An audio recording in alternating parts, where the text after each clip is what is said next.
You know you've made some questionable decisions when you get a notification like this on Discord. And you know it's even worse when you got this notification because you were in the same Discord as a murderer who is currently being investigated by law enforcement. But I swear it's not what it looks like. I've been seeing a lot of conspiracy theories online about this, and it's a little different than that. It's very simple to explain, and will only take about an hour for me to unpack. So buckle up. Well, my experience with incelcore truly began on the last podcast on the left subreddit. When a user wrote a long response to Marcus Parks, one of the hosts of the show, recently shouting out the artist Gezebelle Gaburgably. The post read, Gezebelle Gaburgably is part of a far-right music scene known as incelcore that has politics straight from the 4chan's pole board, a cesspool of racist hatred, and has music glorifying school shooters and neo-Nazi mass shooters. Gezebelle presents a Lisa Frank front, but if you look closer, she's super connected with the extreme right. I live in Atlanta and had the misfortune of a incelcore concert, with Gezebelle as the second build, occurring here, and it brought out a bunch of alt-right internet assholes who kept shouting the N-word and chanting race war now in a public park. Gezebelle herself has a song glorifying the neo-Nazi Christchurch mass shooting. Basically, whenever she tries to have a show, she gets run out of town by local activists. Putting some links below. Again, not trying to attack anyone, and will not be getting into any arguments in the comments. Now, this definitely caught my eye, because this artist had been on my Spotify Wrapped top ranking for multiple years. I had bumped it on Aux and recommended it to my friends. Did I unknowingly glaze Nazi rock music? Now, scrolling through these articles, I soon realized that they are all from Antifa websites. They detail how Gezebelle and other artists I was a fan of were part of something called incelcore, and I really had no idea there was anything deeper than just the music itself. I had no idea there was any sort of scene around it or that it was perceived as hateful. While I found the articles largely informative, there were some parts that rubbed me the wrong way, such as doxing one of the key members and even saying the church his family went to. So I decided to look into it further.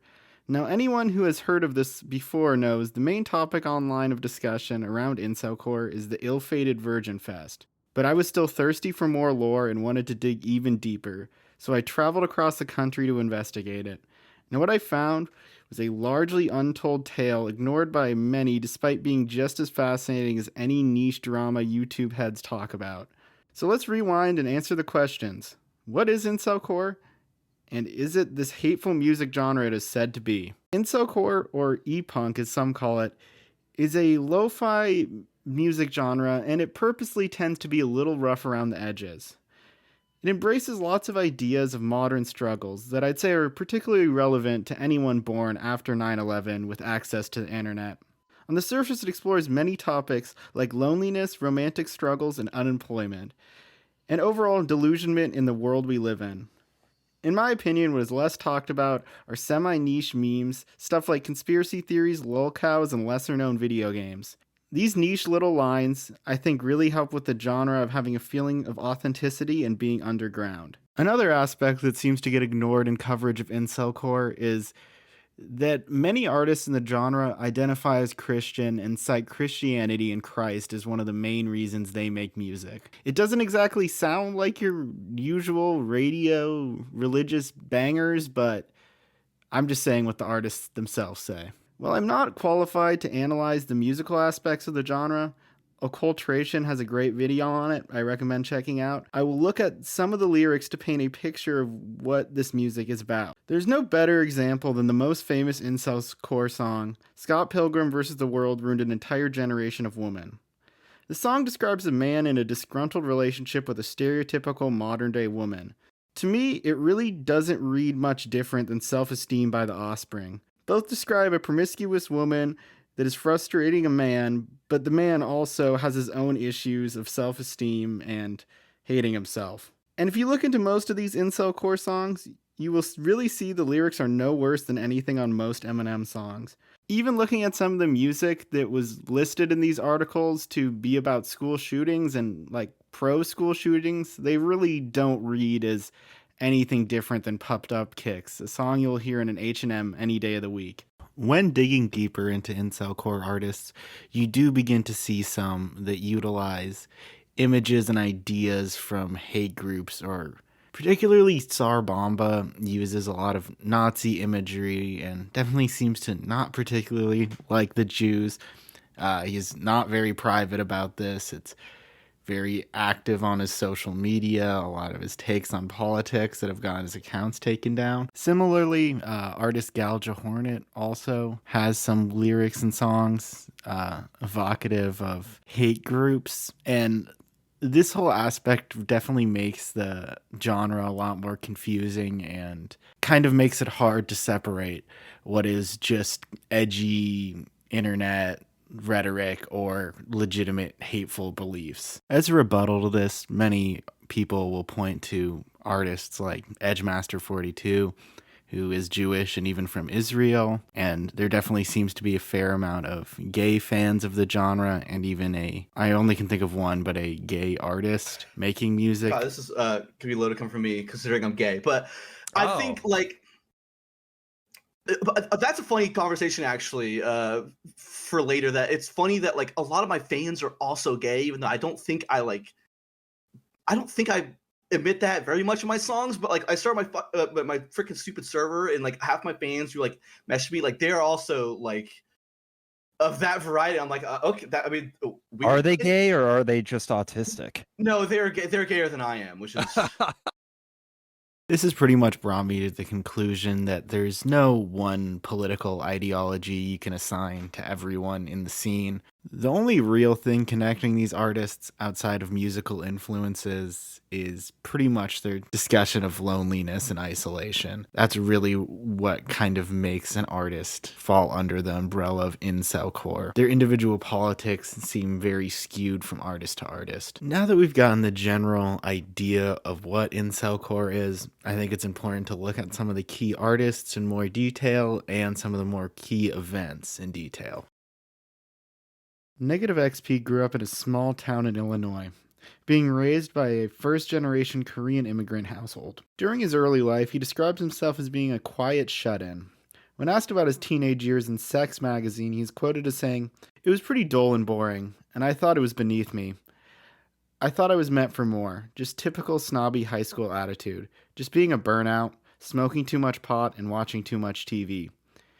He also later describes how he did not think of himself as very smart and still doesn't. XP went to college but dropped out following a drug possession arrest in which he was caught with a small amount of marijuana. This arrest also seemed to be a big influence in his Christian life. While he did start making music as early as 2010, his breakout hit didn't come until Scott Pilgrim vs. the World ruined an entire generation of women. Originally going by School Shooter spelled with S's, resembling SS symbology, the music made under the School Shooter name featured a lot more provocative images and provocative lyrics.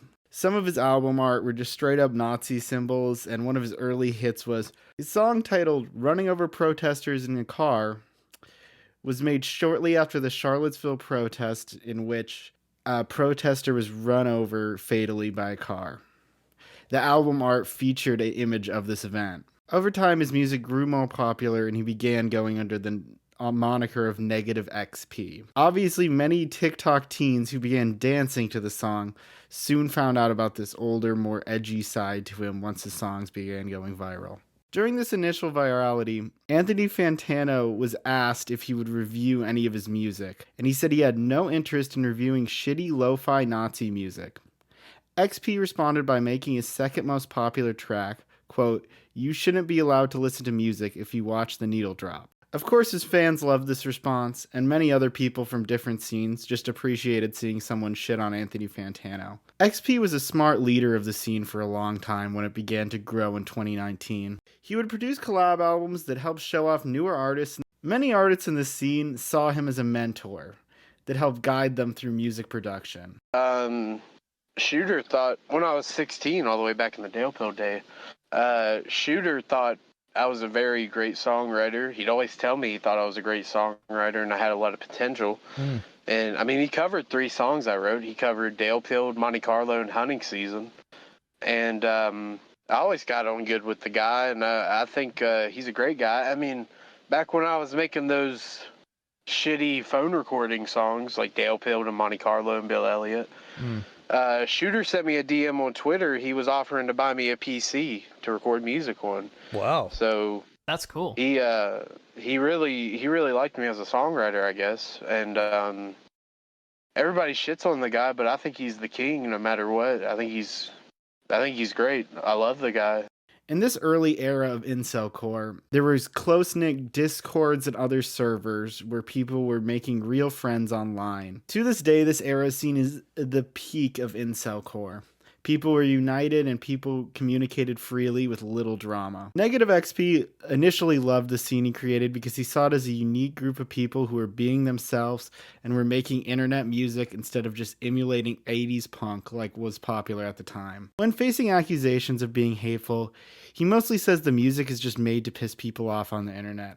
A lot of his songs also parody the type of people he feels need Jesus pretty much. Entertainment. Well, you put yourself out there, you try to do these things that make you get attention. I do these things too, you know. Like Incel Lives Matter, all that crap, all that Scott Pilgrim song. I did that just to piss off people on Twitter, really, and then it pissed off all those people on TikTok. Negative XP would go on to denounce the title of incelcore for the genre he created, believing you wouldn't call, in his words, rap N-slurcore or hyperpop F-slurcore, saying that it does not reflect his Christian values to call it incelcore. This is the origin of the other terms you might hear, such as e-punk or bedroom punk. However, due to events I will discuss later, he is pretty much completely separated from the scene or really any social media presence at all.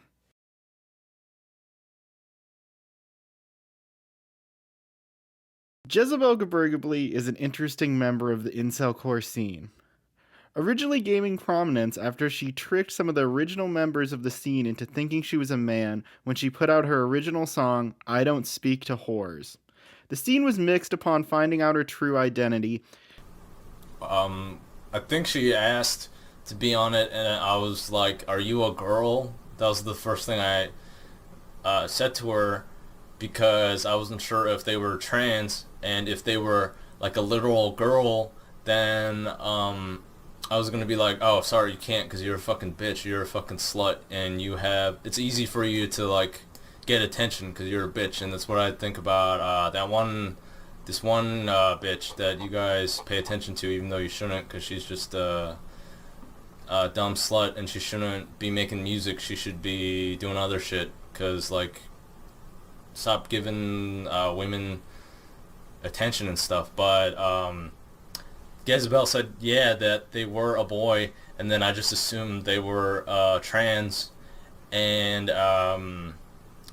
this is back when I thought Willow was trans, so I was like, yeah, okay, fine, whatever. I don't really care. She has gone on to make some of the most successful music associated with the scene. While discussing similar topics in her music to other artists, her indie 2016 Lisa Frank aesthetic made her a place in the scene a lot less evident to outside viewers. Much of Gezebelle's music features the character Snailman. Snailman is kind of comparable to a Milo of the Descendants type character that's used as a focus of a lot of her music. She dated or had some kind of relationship with the other incelcore artist Galja Hornet, and they worked together on music occasionally. Galja Hornet commissioned an artwork of her fully nude in front of a Nazi symbol despite her age at the time, pretty much making the image lolly or illegal. As mentioned previously, Galja Hornet of any of the incelcore artists definitely is one of the ones that utilizes Nazi and other hate group imagery and lyrics. The breakup seemed to inspire most of the album Jezeburger, especially on the song Bird Bath, which is the previous name of Galja Hornet's artist project. This is by far one of the best incelcore albums in my personal opinion. I say that even though it definitely seems to reflect an exit from the scene. It has far more variety in sound than most artists' projects. I think her music would be the most likely to blow up to modern audiences. I personally think it is only hindered by the controversies of her past. The most notable factor hindering her is her shows getting shut down. As mentioned in the beginning, one of her shows in Canada was notably shut down because of a large Antifa protest outside of the venue. She made a statement following the cancellation of her Canada show. The statement read, "I hate having to post one of these long-ass boring wall texts, but what is happening to me in Canada is bullshit. I want nothing to do with political extremism, and all I care about is freedom of speech and expression for the sake of making music. The situation is, I was planning on playing a concert in Montreal. The bar got calls with threats to protest due to an article full of lies and false allegations, and lyrics taken out of context painted me to be a person I am not. Protesters then arrived early at the venue in masks and hoods and stood around trying to intimidate us and ran away when they saw police lights. Usually the good guys don't run when the cops come. It was clear their mission was performative and not genuine at all. I will clear up the allegations made in the article very quickly now. Number 1, misogynist. I've had a vagina and boobs my entire life. I hate men and women equally. 2, celebrating mass shootings. I do not. My songs aren't political. They stem from my personal emotions and experiences. I write music as a way to express those emotions because that's how I vent. This claim that I advocate for murder is based completely on lyrical misinterpretation. I doubt any protesters would have listened to Pumped Up Kicks, Big Whoop, listen to something else. 3, quote, incelcore. I am not an incel, parentheses, involuntary celibate. I do not define myself as incelcore. Again, my songs aren't political statements.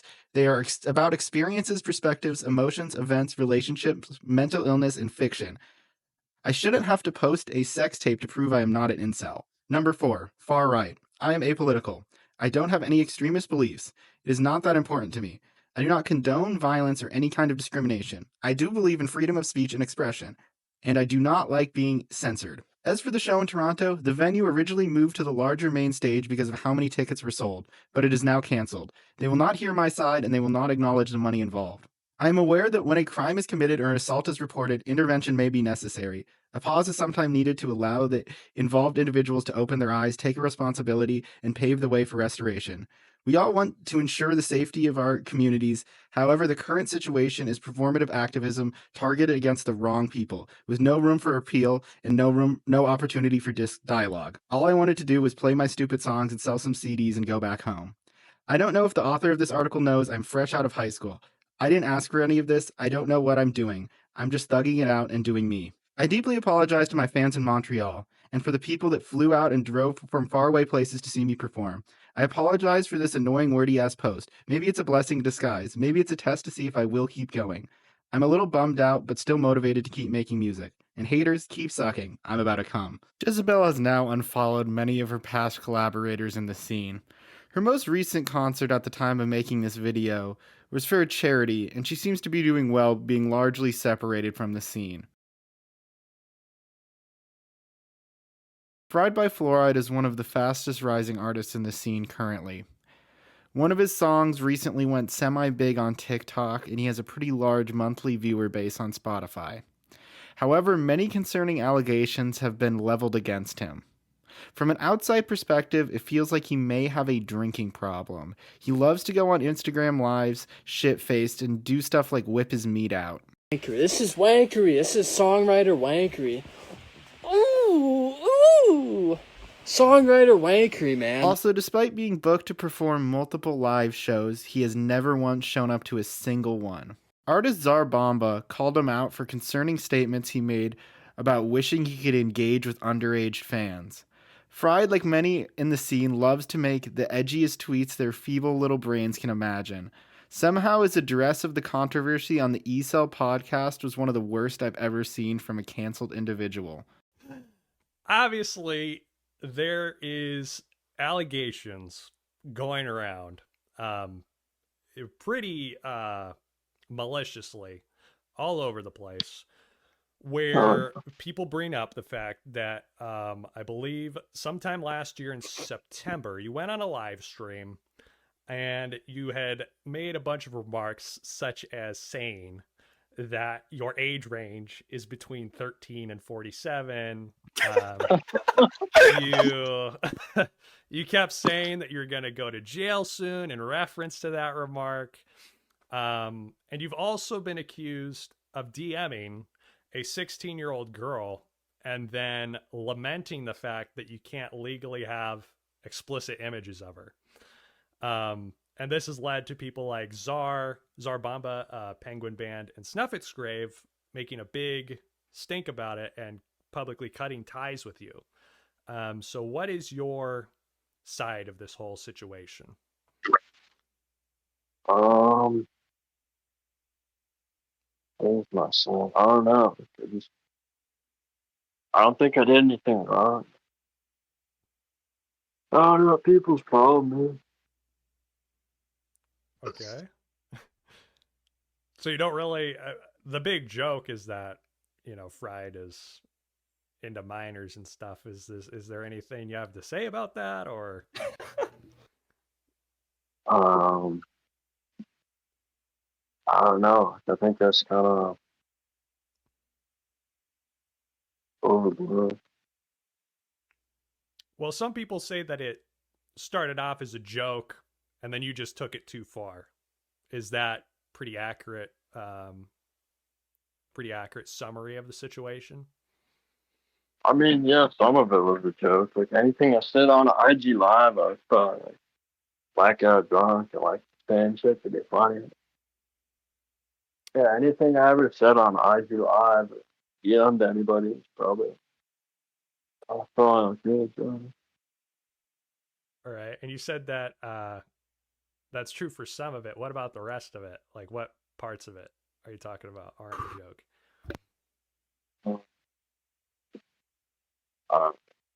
I can't remember.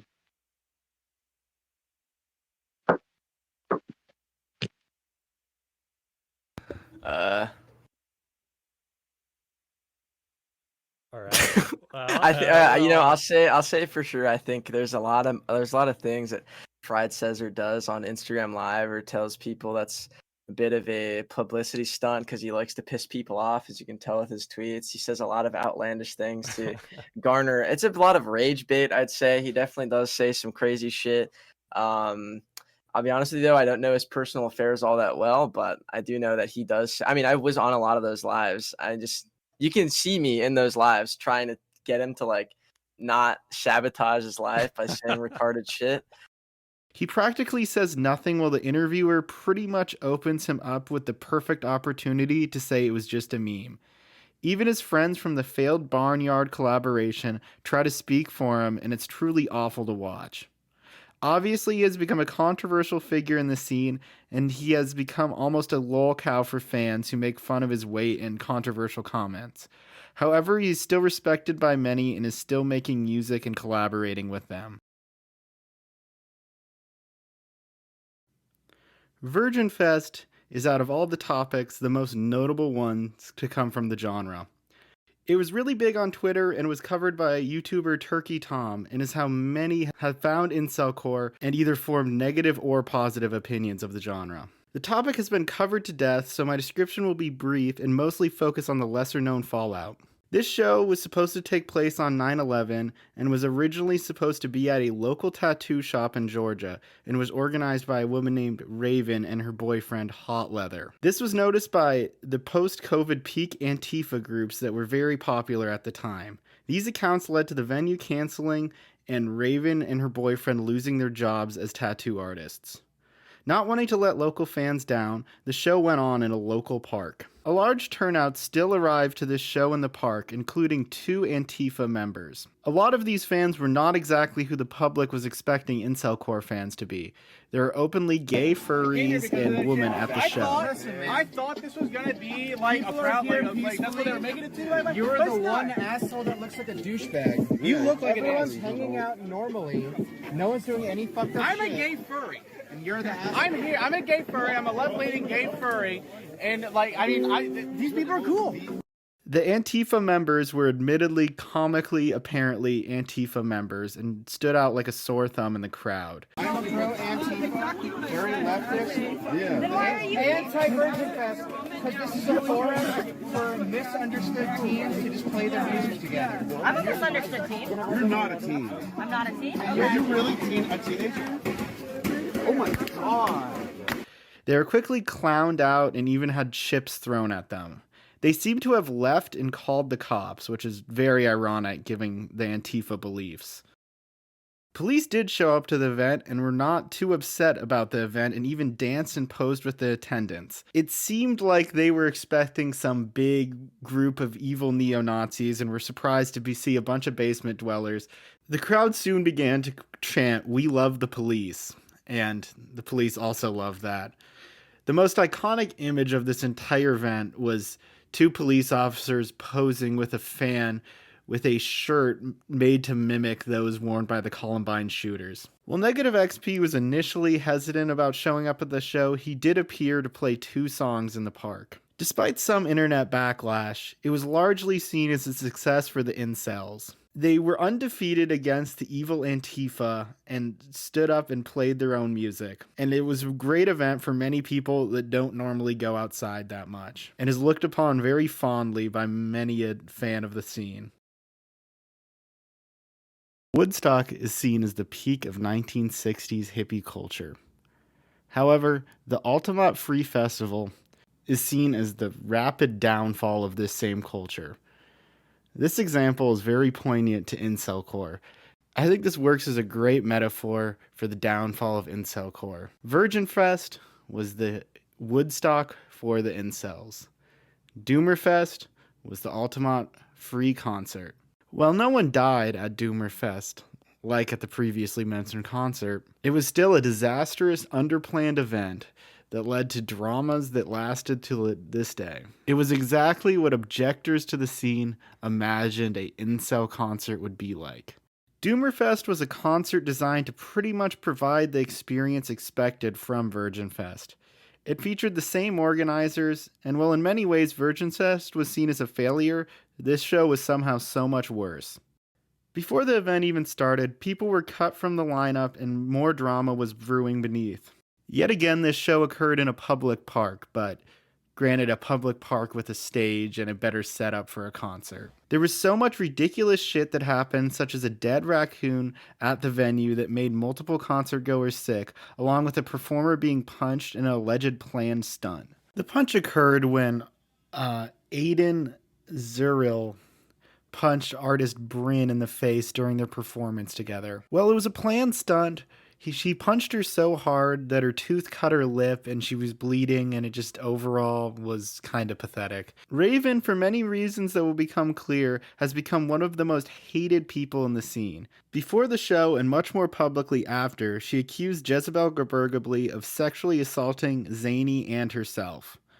Much of the information of these accusations has been largely lost, but it was clear she was making a very serious claim against Gezebelle around some kind of misconduct that happened while Gezebelle was drunk. From the beginning, Jez denied the claims, and following the outcry, Raven would eventually resend the accusations.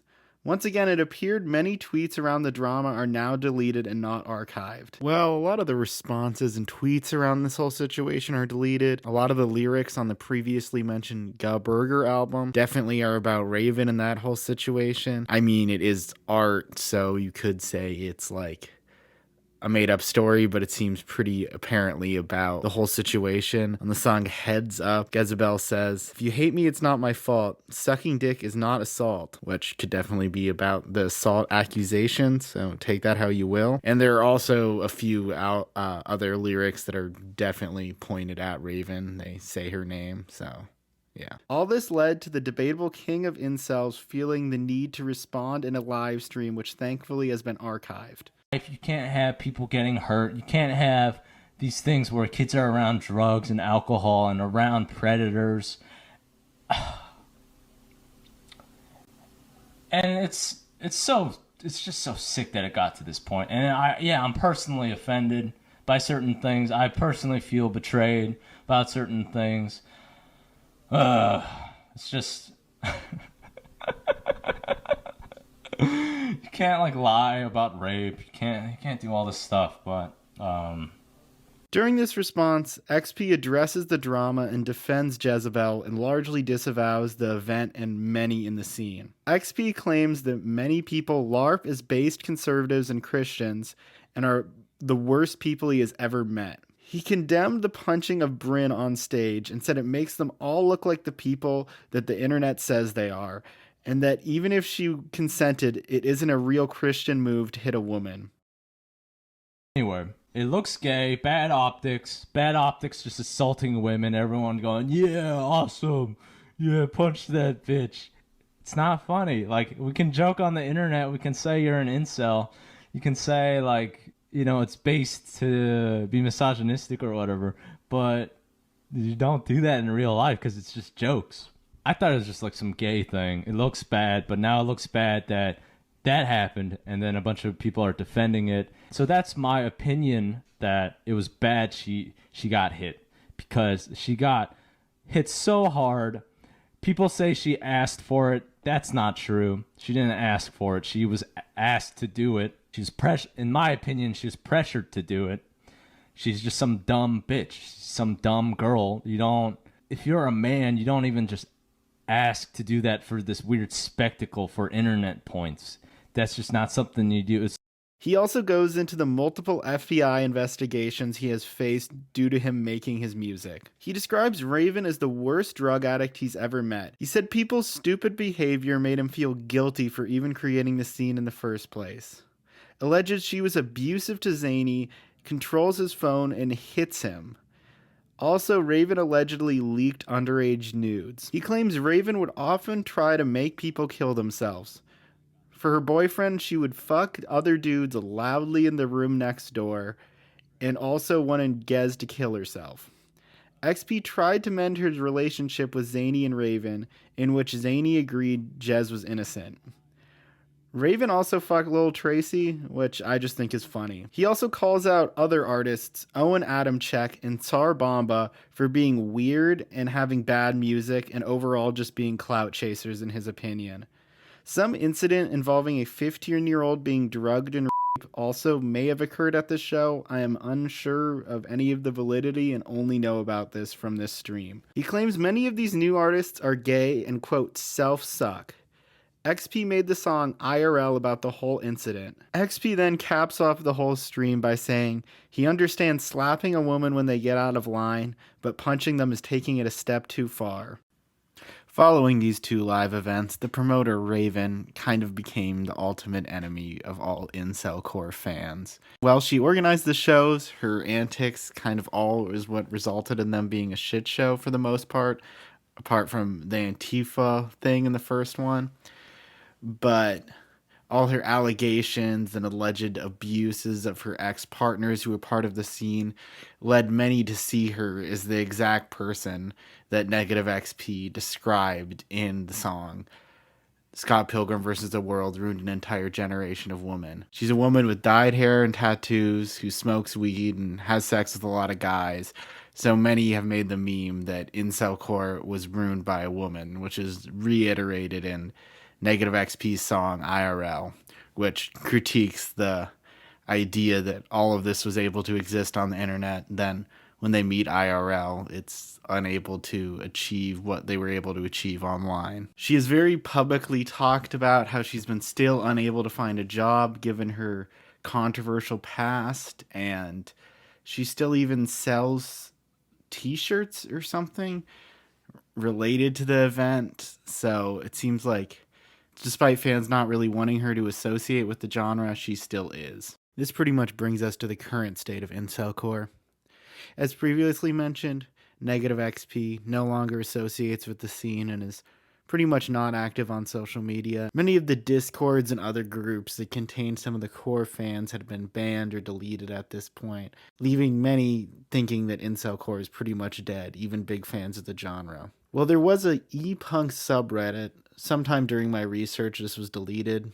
I'm assuming it's from this transphobic interaction here, just because it got deleted shortly after that. But it really wasn't used by any of the main fans of the genre. In my personal experience, the main last thing that's keeping most of these fans together is the Incel podcast and its associated chat rooms.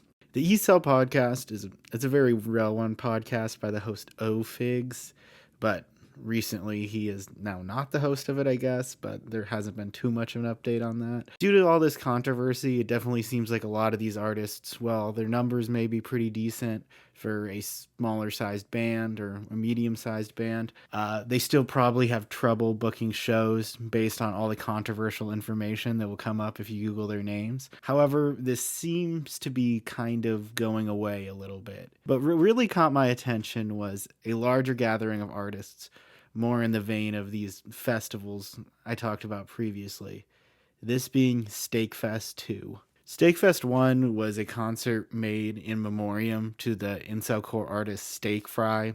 He was seen as a pillar of the community, and the show was originally billed to have Edgemaster 42, who would be flying in from Israel for the first time to perform, Cameron Flodge, Hollowed, Zarbamba, Bassaron, Galja Hornet, Lil Watermark, Greens on Toast, and Maniac. However, tragically, before the date of the show, artist Little Watermark passed away in a motor vehicle accident. This was very tragic news to the community and personally made me very sad because he was one of my favorite of the artists in the scene and overall seemed to be a bastion of hope in the community. I'd like to start off by saying a few things myself.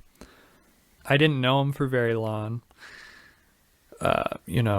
I think maybe 5 months. It wasn't very long, but I feel like I've grown closer with him in that time more so than I have with guys who I've known for years. And that's because he was just such a genuine person. There was really no layers to peel back to see who he really was or what he really thought about things. He just wore his heart on his sleeve. And something I always admired about him, this community that we're both a part of, this music community, it's known for having, shut-ins and shy people who don't get out much, who don't have many real-life friends. But Watermark wasn't like that at all. He was outgoing. He was ambitious. He was a leader. Naturally, and I respected that a lot in him. I truly believe that had his life not been cut short, he would have been huge. He could have done anything he wanted. Could have been a mainstream punk rock star. He could have founded his own country, for crying out loud. I could see him doing that. He was an awesome guy. And he didn't let anything hold him back. In this life, you'll only meet a handful of people like Ian. And so I'm very glad that I got to spend as much time as I did with him, even if just over a screen, because he was truly something special. And I'll never forget him. He would openly critique the gatekeeping culture of the genre and was always said to be really good at uniting artists to talk to each other. And at the concert, I talked to many people that personally had relationships with him, and I only heard great things about him. Rest in peace, Little Watermark. I strongly recommend you guys check out his music. The show naturally switched to being a memoriam show for both the artists. Galja Hornet would also later drop out, apparently due to travel issues. After hearing so much about this show and doing so much research into the scene, I figured there'd be no better way to personally gain an understanding of what the scene is like than going to a concert myself. So like that, I booked the cheapest ticket across the country to New York City to go to Steakfest 2. Well, as you might imagine, going to Steakfest isn't exactly like going to most other concerts. The location of the venue didn't drop till about 2 weeks before the show, but I knew it was in New York, so I just booked the cheapest flight I could find to New York City. This is probably to prevent what has happened at the other shows with people like Antifa and detractors showing up, I'd assume. After I realized the show's location, Woodbury, New York, I then had to strategize a way to get from New York City to Woodbury, New York. Funny enough, the cheapest way to get to Woodbury, New York from the city was a bus designed to take tourists to the mall that's kind of the main hub of Woodbury, New York. Needless to say, I don't think anyone else on this bus was taking it to go to a strange niche rock concert. So it definitely stood out a little. And it was definitely just designed so you'd spend money at the mall, but it ended up being cheaper than public transportation. God bless the USA. So on the ride up, I was just looking out the window, thinking about what I was about to attend. You know, I had a few mixed ideas. Was this going to be some colossal shit show event like I had heard about in the examples I used? Was it going to be very neo-Nazi, like a neo-Nazi rally? Or was it just going to be a bunch of kids listening to their favorite bands? So before I get too into things, I think it's important to disclose my purpose of going to this. I didn't want to show up and either do like a hidden camera and really try to expose people or go there asking people for interviews. I just kind of wanted to attend the show, film it, and kind of give a review as if I was just someone who liked the music and had no idea about any of the greater implications of what incelcore is. But I'll be the first to admit, I think I got a little lost in the sauce. So right when I got dropped off in the mall, I very quickly recognized a group of people that were definitely there for the show, mostly because they stood out in the mall compared to all the upper class mall shoppers at the Burberry outlet, but also because artist Cameron Floge was there. So I kind of just decided, fuck it, I'll just go up and say hi to them. So I kind of just approached them and was like, what's up? What brings you boys to Woodbury, New York? And there's kind of an instant quiet. And then one guy hesitantly goes, for a rock show. And I'm kind of just like, oh yeah, fuck yeah, Steak Fest, I'm there for that. I'm here for that too. And then they ease up a bit, but Cameron Floge very quickly asks me, are you a Fed? And you know, honestly, I hadn't thought about the possibility that these guys were worried about Feds showing up at their show, but thinking about it now, I kind of understand why they would think something like that could happen. And I kind of just went with the answer of yes, because I thought it was better than saying no. I don't know. I just said I worked for the Chinese government. But yeah, my original plan was just to go to the hotel, chill out, and then go to the show and go back. But I ended up hanging out with the incels. And I'm not going to sit here and pretend that it was some terrible event and I had no fun and I was just here to expose these racists. I definitely had a good ass time. You know, you hear about Southern hospitality, but you don't hear as much about incel hospitality. I mean, they didn't know who I was and they took me in. I went to their Airbnb, we got drunk, we all hung out there until the show. And it was a great time. I mean, everyone was not like these incels you see in these Vice documentaries. They're way more like a normal person than you'd expect from the term incel. And I think that just goes to show that it's kind of more of a complex phenomenon than a lot of large news outlets give it credit for. Okay, so now I'm going to give you kind of my review of Steak Fest 2. So, unlike the other shows, Steak Fest 2 was not held at a public park. It was held at a small little bar tavern up in the hills in New York. And looking online before going, just to kind of get an idea of this venue, there's one picture of the bar just looking whimsical and super snowy. And I'm like, oh, this is a nice place. Then the other two are just a Twisted Tea and Uncrustable just sitting in a dark room. So I didn't exactly know what to expect, but the setup was very comparable to a lot of other smaller DIY rock shows I had been to before. And I think it's important to note that before I critique the show, all of these artists, a lot of them had played before at other venues, but some of them, this was like one of their first times playing or the first time they played. And there are a few audio issues in the videos, so if you don't want to hear any loud microphone screeches, maybe skip over this footage because it definitely has a lot of that. There is a better video of the entire show if you want to just get a full video of it. I'll show it up on the screen right now. But yeah, this is my footage and my recount of events. So first up was artist Cameron Floge. As I said earlier, he called me a fed, and he called me a fed the entire time. I honestly think he saw through my bullshit, but honestly, he was one of the artists I was most excited to see. His music kind of takes some more country influences, and he even has some music almost sounding a little more bluegrass.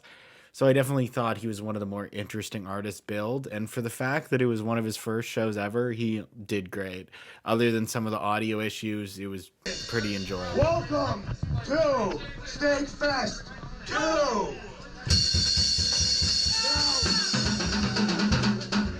Now, I was gonna write a little thing and make it all romantic and such, but I threw it out, so I'm just gonna wing this.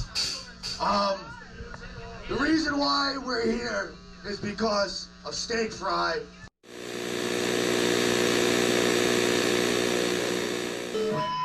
Okay. 1, 2, 3, 4.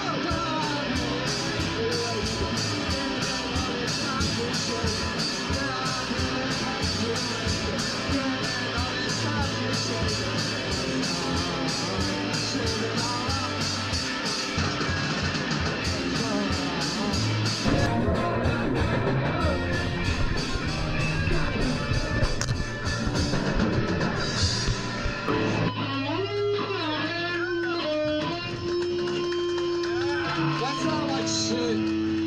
Should be clapping.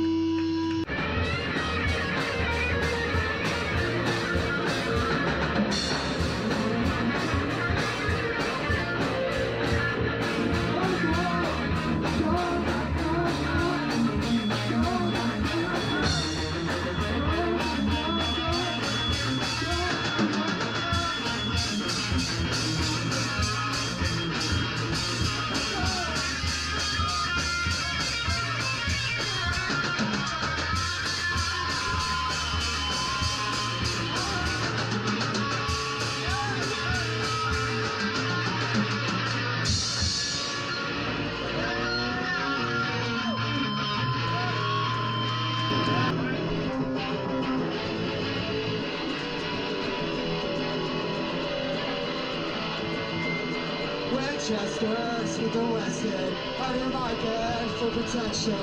My lady's one with those weapons. That's your big boy.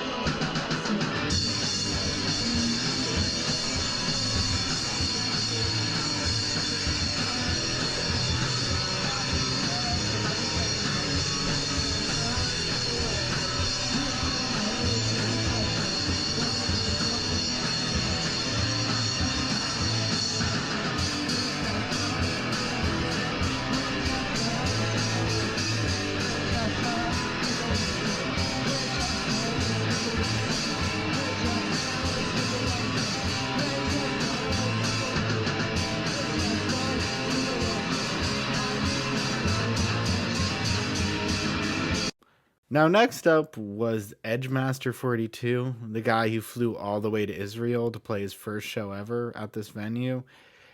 And I was definitely less familiar with his music than some of his artists. I knew the song, a generic incelcore song, just because it's kind of a big one in the scene. Edgemaster42 kind of goes for a Y2K scene boy aesthetic that I think works very well online.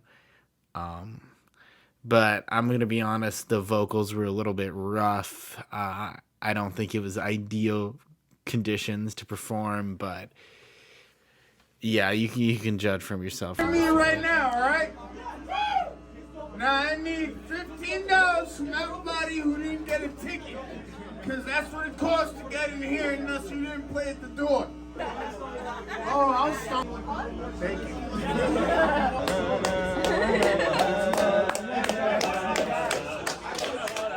Are you all ready for Edgemaster 42?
So next up was artist Greens on Toast. And so right at the show, he kind of signaled everyone to come up to the front of the venue, which caused a bit of a crowd crush, as they called it. Everyone moved up, and this girl who was filming ate shit and fell into a mic stand and totally busted open her eyebrow. Yeah, it was definitely unfortunate, but the show went on. I think.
I'm going to be honest with you, I totally missed Bassaron's set. I hadn't eaten all day, and then halfway through the show realized I needed to get food and went across the street for that. So yeah, once again, there's a better video of the whole show if you want to see his set.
So the last performer was Maniac, and he had a pretty decent set all around.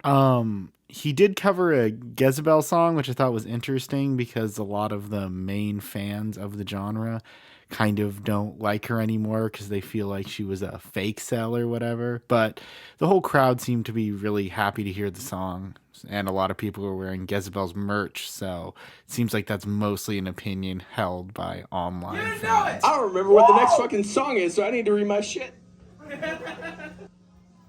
Oh yeah, this one's really fucking popular. It's a cover I did like 2.5, 3 years ago. Shit. What is it? It is a Gezebelle Gaburgably song by the name of I Can't Go Back to Her. I'm never going out and I'm never going back. I can leave this too alone because I'm always looking back.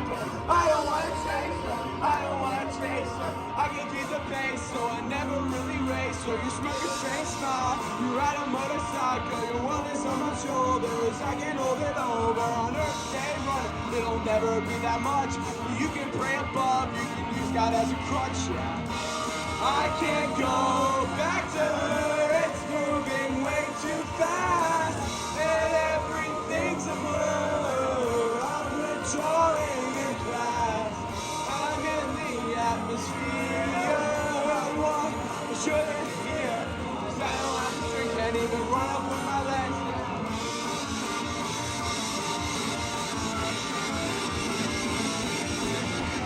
I'm on my way, I'm trying to see you every day. Thought nothing's been the same since we never got to say our last goodbye. I was in the sky, used to say hello, and you said hell no. I never say what I want, but still I piss everyone off. You know it's never fair, but you swear it didn't care. Cause I failed that test, I'm beneath your dress. You get so much older, running from a bull. So at the end of the show, I headed outside and everyone else was out there having their post-show cigarettes. When out of the bar emerged a Hasidic Jewish man. He came out, record scratch, everyone's looking at him.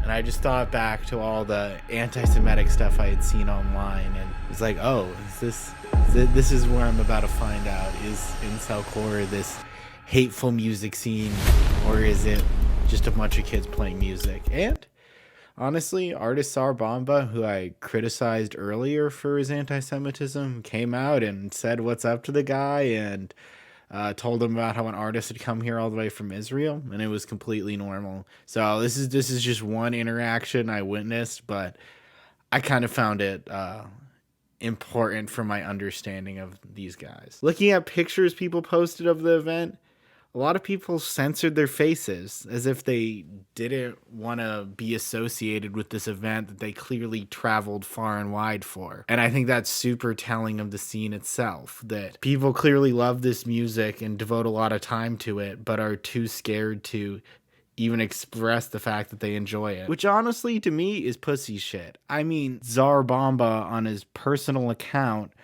posted a picture of me looking like a fucking dumbass in the middle of this show, and I don't care. I don't care that my face is on there. I attended a public event. Like, people can see my face. If I go there, I'm going to be confident enough in my own decision to go there. Looking at other shows that have happened recently in the scene, it definitely felt like the one I went to might have been a little more chill than the rest of them. Artist Snuff at Maine posted a video of him, quote, crashing out, in which he pretty much calls out a fan at this like tiny little show in a closet for sitting down while he's performing. Stand up! Y'all aren't too cool to fucking dance. Proclaiming that one day you're gonna be able to like tell your kids you went to his show, and One day y'all are gonna be like, oh, I saw Owen live back in the day. But you were all just sitting there on your fucking phone like a get the fuck up! But yeah, he starts fighting this guy, and it doesn't look like he really did too much damage, but reading to what some people said on Discord, it seemed like this was just some guy that decided to go to the show. And honestly, it's pretty ridiculous just to assault a fan at the show. Like, you should be, if you're a small artist, you should be happy that people even listen to your music. Like, chill, bro. You're not Gigi Allen. As much as you want to be, you're not Gigi Allen just because you fight people on stage. So, I was planning on this project being a lot different until January 22nd. In Nashville, a 17-year-old shot and killed another student and then himself. It was a female student, and upon reading his manifesto and more information about him coming out after the event, it seemed clear that it might have been specifically targeted towards a female individual. This manifesto also had a lot of references to incelcore, and his social media featured a lot of other references to incelcore, and he seemed to wear a lot of merch from Negative XP. In his manifesto, he lists his favorite incelcore artists and even says, quote, incelcore or shootercore taught him how to kill.